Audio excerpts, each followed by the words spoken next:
Hola, mi nombre es Isabela Rochel del programa de Licenciatura en Lenguas Extranjeras y hoy les voy a hablar sobre las principales renovaciones expresadas en el documento relacionadas con los conceptos de la gramática. La enseñanza de la gramática en las instituciones educativas requiere de profundos cambios ajustados a los modelos didácticos que garanticen la intención comunicativa de la lengua. Antes de abordar la idea principal de este documento, es pertinente referenciar que la gramática tiene gran relevancia, ya que utilizamos a diario para comunicarnos con los demás, bien sea en forma oral o escrita. El aprendizaje se adquiere en gran medida cuando escuchamos atentamente a los demás, cuando leemos con atención y damos adecuada interpretación a la lectura, cuando escribimos correctamente las palabras y de esa manera vamos adquiriendo la estructura correcta dentro del proceso lingüístico. En ese sentido, la gramática contribuye a mejorar el uso que hacemos de la lengua, principalmente en la parte escrita, haciendo buen uso de la ortografía, ayuda al conocimiento de la estructura de las oraciones a través del análisis sintáctico, favorece la aplicación de los componentes de las palabras y las oraciones, lo cual está relacionado con el aspecto morfológico, y finalmente estudia los sonidos del lenguaje de la fonética.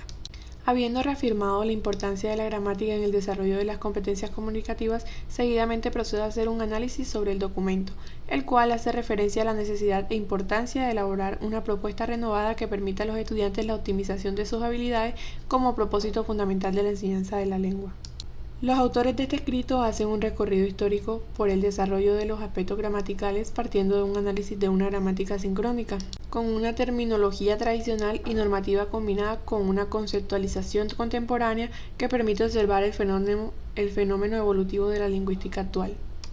Desde el punto de vista teórico es importante señalar que las estructuras gramaticales han sufrido cambios históricos en sus diferentes épocas, pero también hay que tener en cuenta sus características particulares en cuanto a las estructuras propias de cada contexto.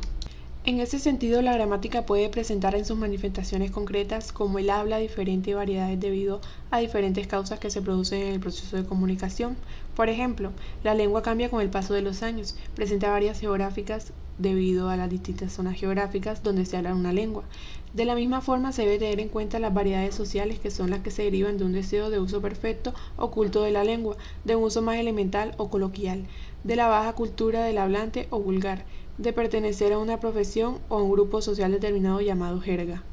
Eso no tiene que ver con el sexo, la edad, el nivel de estudios, la profesión, entre otras cosas. Nosotros no usamos las mismas palabras, ni siquiera la pronunciación según estemos con amigos, profesores o padres, o por ejemplo en la iglesia, en la universidad o en nuestra casa. En ese caso podemos hablar de usos formales o informales de la gramática. Lo dicho antes indica que el uso de la gramática no se rige exclusivamente por la normatividad gramatical, ya que es implementada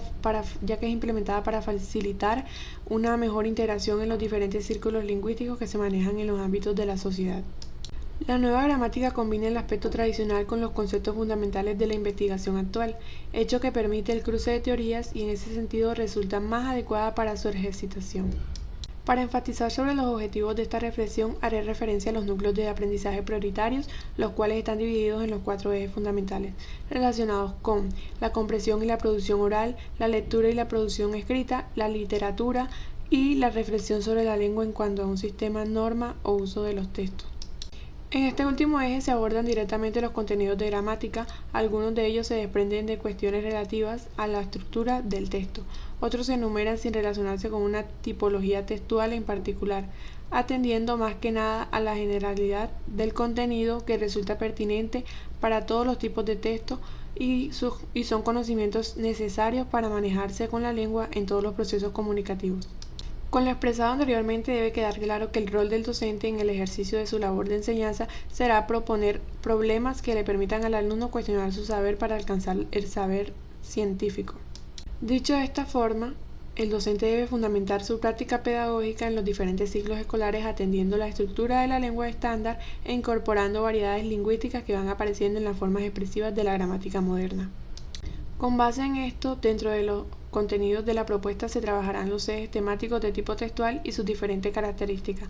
Para ello deben conocerse en profundidad las categorías gramaticales y su función dentro de la oración, teniendo en cuenta que cada una de ellas tiene una relevancia particular en su conformación.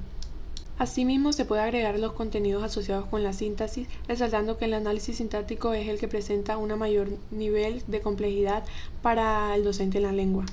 Aún se mantiene vigente la repetición de modelos de las gramáticas que se ejercitan en las escuelas tradicionales, excluyendo las nuevas investigaciones sobre la actualización de los contenidos en los diseños y programas impartidos en el actual sistema educativo. Muchas gracias.